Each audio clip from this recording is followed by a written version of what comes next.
Hello everyone, আমি টিসাত ফাতেমা টিয়া, আপনাদের অনলাইন ইনস্ট্রাক্টর।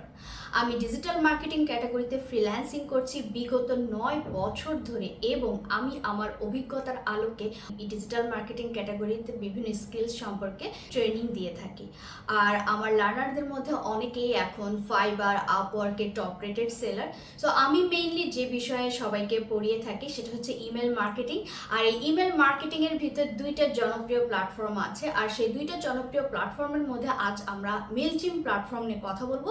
এবং এই মেলচিম প্ল্যাটফর্মে আমি দেখেছি আমার অনেক লার্নাররাই তারা কিছু প্রবলেম ফেস করছেন, যে লাইক নিউ বিল্ডারে আমাদের যে টেমপ্লেট ডিজাইন আমরা করে থাকি, সেই নিউ বিল্ডারে আমরা টেমপ্লেটটাকে যখন এক্সপোর্ট করতে যাই, সেই এক্সপোর্টটা করতে গিয়ে আমরা অনেক প্রবলেম ফেস করছি। সো এই জন্য আমার মনে হলো কেননা আমি এইটার আলোকে একটা ভিডিও তৈরি করে ফেলি আমার লার্নারদের জন্য। সো আপনারা যারা নিউ বিল্ডারে ডিজাইন এক্সপোর্ট করার ক্ষেত্রে প্রবলেম ফেস করছেন, সো আশা করি এই ভিডিওটা আপনাদের জন্য উপকার হবে। সো চলুন আর দেরি না করে আমরা স্ক্রিনে চলে যাই। তো আমরা গুগল ক্রোম থেকে যখন মেলচিম্পে লগ ইন করবো, সো আপনারা দেখতেই পাচ্ছেন এটা হচ্ছে আমাদের ড্যাশবোর্ড। আর এই ড্যাশবোর্ডের ঠিক বাম পাশে আমরা কিছু মেনু দেখতে পাচ্ছি। সো ইমেল টেমপ্লেট নিয়ে যেহেতু আমরা কথা বলছিলাম, সো ইমেল টেমপ্লেট আমরা মূলত পাবো এই কন্টেন্টের আন্ডারে। সো কন্টেন্ট মেনুর ভিতরে আমরা কন্টেন্টে ক্লিক করব, ক্লিক করার পরে এই যে আমরা ইমেল টেমপ্লেট। সো ইমেল টেমপ্লেটে ক্লিক করার সঙ্গে সঙ্গে আমরা আমাদের যে ইমেলগুলো ডিজাইন করি বা আমাদের যে টেমপ্লেটগুলো ডিজাইন করবো সেগুলো আমরা এখান থেকে দেখতে পাবো। আর আপনাদের বোঝানোর সুবিধার্থে আমি এখানে ক্লাসিক এবং নিউ বিল্ডার দুইটাই রেখেছি, কেননা ক্লাসিক বিল্ডার থেকে কিন্তু আমরা অনেক ইজিলি জাস্ট 1-2 ক্লিকের মাধ্যমে ডিজাইন এক্সপোর্ট করতে পারবো। বাট নিউ বিল্ডারের এই ডিজাইনটা আমরা আমাদের কিভাবে কম্পিউটারে সেভ করতে পারি এবং আমরা যখন কাজ ডেলিভারি দিব ক্লায়েন্টকে, তখন আমরা অ্যাটাচমেন্টে অবশ্যই আমাদের এই ফাইলটা দেওয়া লাগবে। তো সেক্ষেত্রে আমরা এই ফাইলটা কিভাবে সেভ করতে পারি চলুন দেখি। সো এখান থেকে আমি যদি আপনাদেরকে দেখাই, প্রথমে আমরা যেটা দেখতে পাচ্ছি ক্লাসিক বিল্ডার। এই যে দেখুন, এটা আমরা কিভাবে বুঝবো যে ঠিক এই জায়গায় লেখা আছে এটা হচ্ছে ক্লাসিক বিল্ডার, এবং ঠিক দ্বিতীয় ডিজাইনটা আপনারা যদি দেখেন এটা হচ্ছে নিউ বিল্ডারে করা। ওকে, সো ক্লাসিক বিল্ডারের ডান পাশে এডিটের পাশেই একটা অ্যারো আইকন আছে, এবং এখানে দেখুন আমরা যখন অ্যারোটাতে ক্লিক করব, ক্লিক করার সঙ্গে সঙ্গে আমাদের এখানে এক্সপোর্ট অ্যাজ এইচটিএমএল একটা অপশন আসবে। সো আমরা যখন এক্সপোর্ট অ্যাজ এইচটিএমএল ক্লিক করে এক্সপোর্ট টেমপ্লেট দিব, সঙ্গে সঙ্গে দেখুন আমার এটা এইচটিএমএল ফাইলটা ডাউনলোড হয়ে গিয়েছে, এবং আমরা যখন এটা ক্লিক করব তখন আমরা গুগল ক্রোমে আলাদাভাবে এটা ওপেন করতে পারবো। লাইক এই ফাইলটা ওপেন করার জন্য আমাদের কিন্তু আমাদের মেলচিম্প অ্যাকাউন্টে লগ ইন করা লাগছে না। ঠিক ক্লায়েন্টও যখন চেক করবে সে সরাসরি এভাবে এইচটিএমএলটা চেক করতে পারবে। আর এই এইচটিএমএলটা দেওয়ার কারণে একটা খুবই গুরুত্বপূর্ণ বিষয় হচ্ছে যে আমরা যখন ইমেলগুলো ডিজাইন করি সেখানে আমাদের কিছু লিঙ্ক অ্যাড করতে হয়, হাইপার লিঙ্ক। সো আমরা যদি ক্লায়েন্টকে এরকম এইচটিএমএল ফাইলটা দিই তাহলে সে সেই লিঙ্কগুলো চেক করতে পারে। তার জন্য দেখা যাচ্ছে ক্লায়েন্টকে সব সময় তার মেলচিম্প অ্যাকাউন্টে ঢোকার প্রয়োজন পড়বে না। সো এই জন্য মূলত এক্সপোর্ট করাটা খুব বেশি ইম্পর্টেন্ট। তো এখন চলুন আমরা দেখে নিই নিউ বিল্ডারের ক্ষেত্রে কি ঘটে। দেখুন, নিউ বিল্ডারে আমরা যখন এডিটের পাশের অ্যারোটাতে ক্লিক করছি, এইখানে কিন্তু ঠিক ক্লাসিক বিল্ডারে যেমন আমরা দেখেছিলাম এডিট অ্যাজ এইচটিএমএল অপশন, এই জায়গায় কিন্তু সেই অপশনটা নাই। সো তারপরেও ঘাবড়ানোর কোনো বিষয় নেই, এখন আমরা সেই জাদুকরি ট্রিক্সটা শিখবো যেটার মাধ্যমে আমরা খুব সহজেই ডিজাইন সেভ করতে পারবো। সো চলুন কিভাবে আমরা সেটা করতে পারি। প্রথমে আমরা প্রিভিউতে ক্লিক করব। প্রিভিউটা হচ্ছে মেলচিম্পি, তার ভিতরেই মেলচিম্প অ্যাকাউন্টের মধ্যে থেকে আপনি ডিজাইনের প্রিভিউটা দেখতে পাবেন, যে ডিজাইনটা কেমন দেখাচ্ছে, তার আউটপুটটা কি।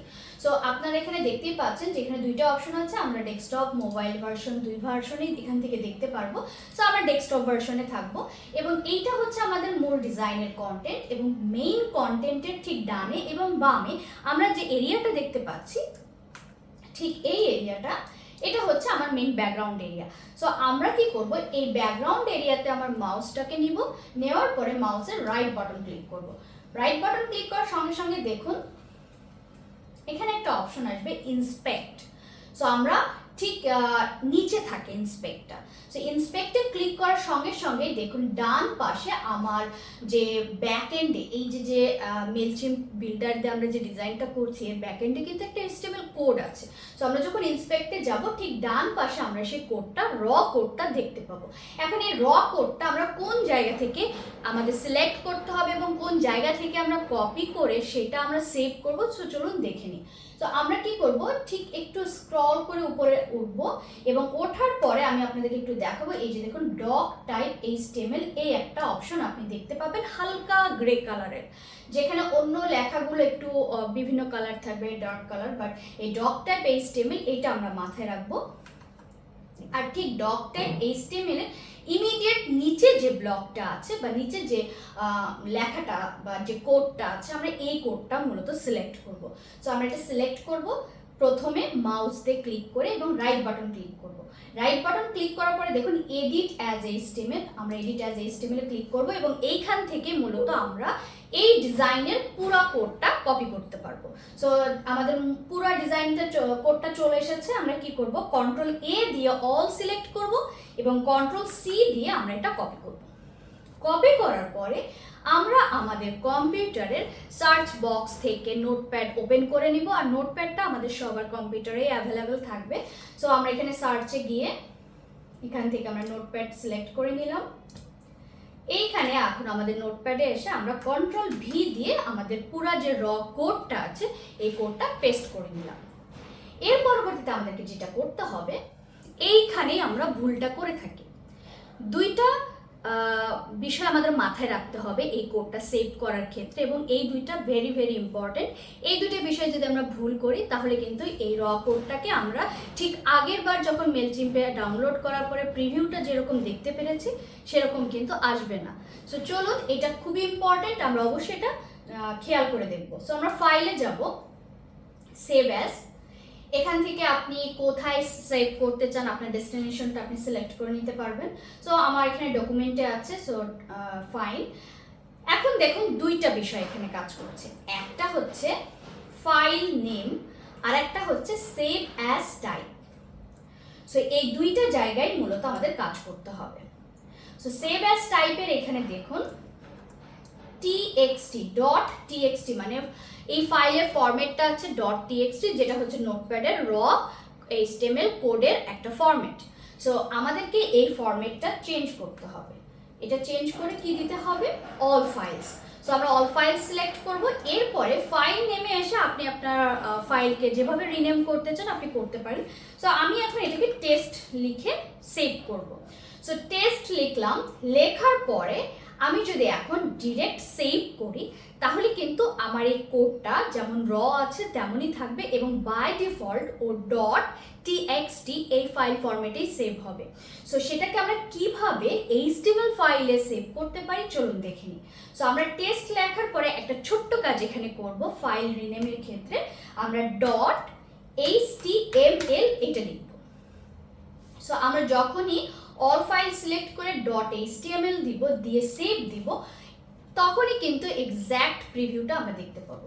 সো চলুন একটু দেখে নিই। এই যে দেখুন আমি এটা হচ্ছে .html আকারে ফাইলটা সেভ হয়েছে। আবার ঠিক একইভাবে ভুল করে চলুন একটু সেভ করে দেখি, যেমন যে ভুলটা আমরা প্রায়শই করে থাকি, আমরা যেন নতুন আমরা কি করি, এই .html দিব না, না দিয়ে txt-র জায়গায় আমি অল ফরম্যাটে সিলেক্ট করব এবং আমি এখানে আমার রিনেমটা করে যখনই আমি সেভ দিব তখন চলুন দেখি কি হয়। এই যে দেখুন বাই ডিফল্ট .txt-তে ও নিয়ে নিয়েছে।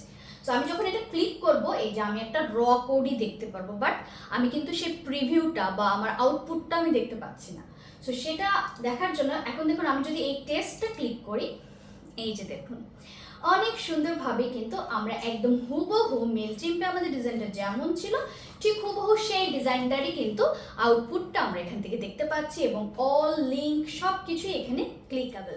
সো এই ছিল মূলত একটা ছোট্ট ট্রিক্স। তো আমরা যদি এই ট্রিক্সটা ফলো করতে পারি তাহলে কিন্তু নিউ বিল্ডারে আমাদের যে রেস্ট্রিকশনটা আছে ডিজাইন সেভ করার ক্ষেত্রে বা এক্সপোর্ট করার ক্ষেত্রে সেখান থেকে কিন্তু আমরা বের হয়ে আসতে পারবো এবং আমরা অনেক সুন্দরভাবে এগুলো সেভ করে আমাদের ক্লায়েন্টকে জমা দিতে পারবো। সো এইরকম অনেক সুন্দর সুন্দর টিপস এবং ট্রিক্স নিয়ে আমি চেষ্টা করব আপনাদের জন্য আপকামিং আরও ভিডিও আনার।